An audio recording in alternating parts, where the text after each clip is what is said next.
Assalamu alaikum wa rahmatullah. Alhamdulillah. Wassalatu wassalam ala man la nabiyya ba'dahu min wala. Les savants divergent au sujet de Laylatul Qadr.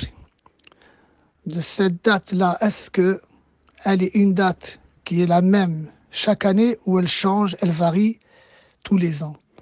Non. Certains considèrent que c'est la 25, en se basant sur des hadiths, ou 29, mais ils sont plus nombreux à considérer que c'est la 27e nuit, comme Abdullah ibn Mas'ud. Et d'autres savants, parmi les gens de science, voient que la nuit n'est jamais la même. Chaque année, elle change, elle varie. Cette nuit-là, c'est la nuit bénie.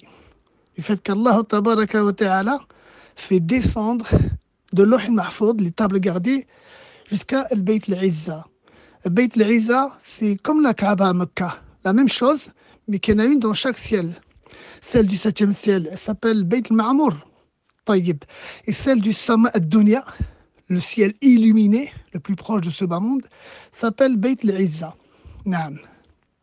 Donc, cette nuit-là, où descend Allah tabaraka wa ta'ala le destin, Allah descend le destin des tables gardées jusqu'au ciel le plus proche, tout ce qui a été décidé dans l'année, qui va périr, qui ne va pas périr.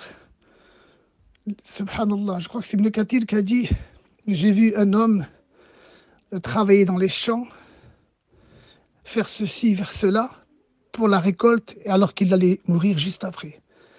Non. Combien de fois on a vu des gens faire des projets, puis juste après ils meurent. Allah Ta'ala a décidé et a écrit toutes choses. Qui va périr, qui va aller au paradis, qui va aller en enfer. Non. La nuit bénie, c'est la nuit bénie, des milliards d'anges descendent. Plus nombreux sont les anges qui descendent cette nuit-là que les pierres.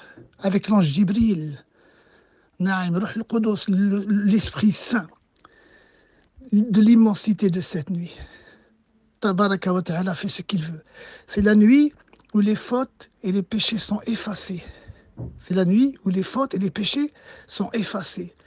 Allahu Akbar.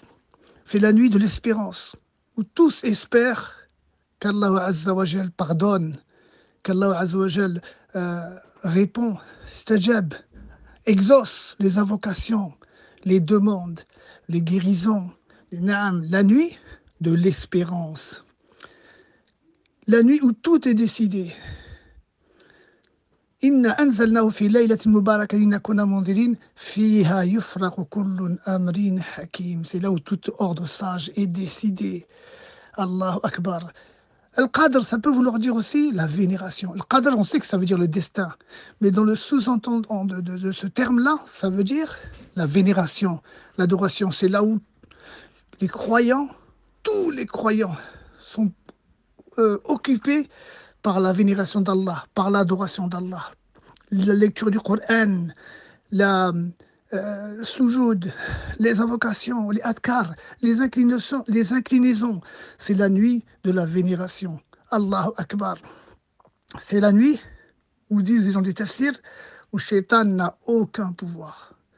Cette nuit-là, Shaitan n'a aucun pouvoir. Nous, on sait que au début du mois de Ramadan, Futihati abwab al-Jannah, u'liqat abwab an-niran, wa sulsilat ash-shayatin. Les shayatines sont attachés, mais ça, ce ne sont que les grosses têtes, comme il a expliqué Cheikh Muqbil et d'autres avant lui.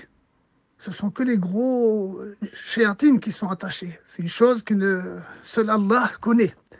Par contre, cette nuit, la nuit du destin, qu'Allah a décidé qu'elle se trouve dans les dernières nuits impaires, Shaitan n'a aucun pouvoir.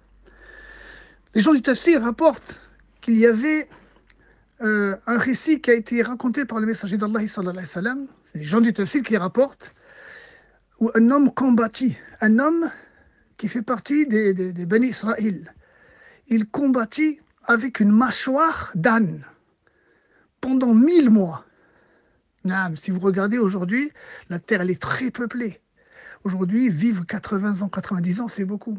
À l'époque, la terre était très peu peuplée, mais très très peu. Les gens vivaient longtemps, sinon l'homme disparaîtrait. Ils n'avaient pas le même temps de vie qu'aujourd'hui.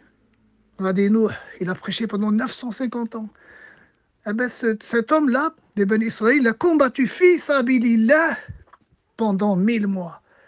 Et c'est là où, parmi les compagnons, d'après le tafsir, ont été tristes. Jamais nous ne pourrons faire cet acte-là pour Allah. Car celui qui meurt martyr, en fait, toute personne qui meurt martyr ne voudra pas revenir sur terre de ce qui l'attend comme délice, comme récompense, sauf pour une seule chose. N'importe quel martyr qui meurt, il ne voudra jamais, tu lui donnes 10 fois ce monde, il ne veut pas revenir, sauf pour une seule chose, l'accueil qui lui est fait. Lorsqu'il meurt, le martyr, il lui fait un accueil, il lui fait un cortège qui l'attend d'anges. Alors ils ont été tristes de ne pas pouvoir faire cela. Comment tu veux combattre pendant 1000 mois?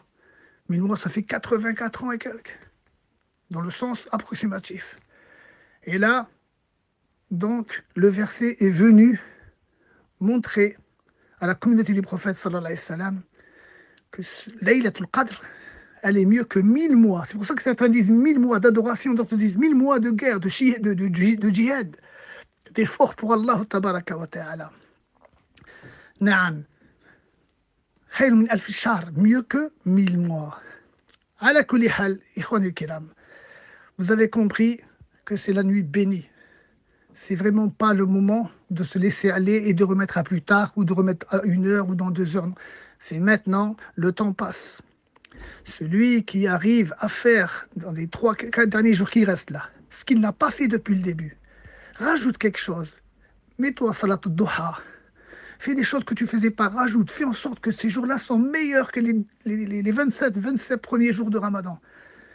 Fais que la terminaison soit un signe d'agrément. Rajoute. Allahumma barik.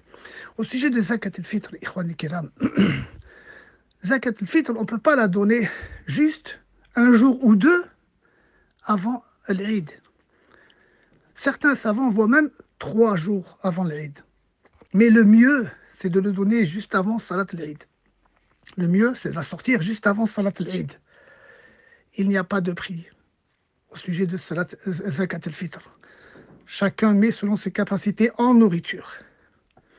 Aussi, barakallahu fikum, il est permis de donner Zakat al-Fitr ailleurs que la ville où tu vis ou dans le pays où tu vis, mais certains savants le déconseillent.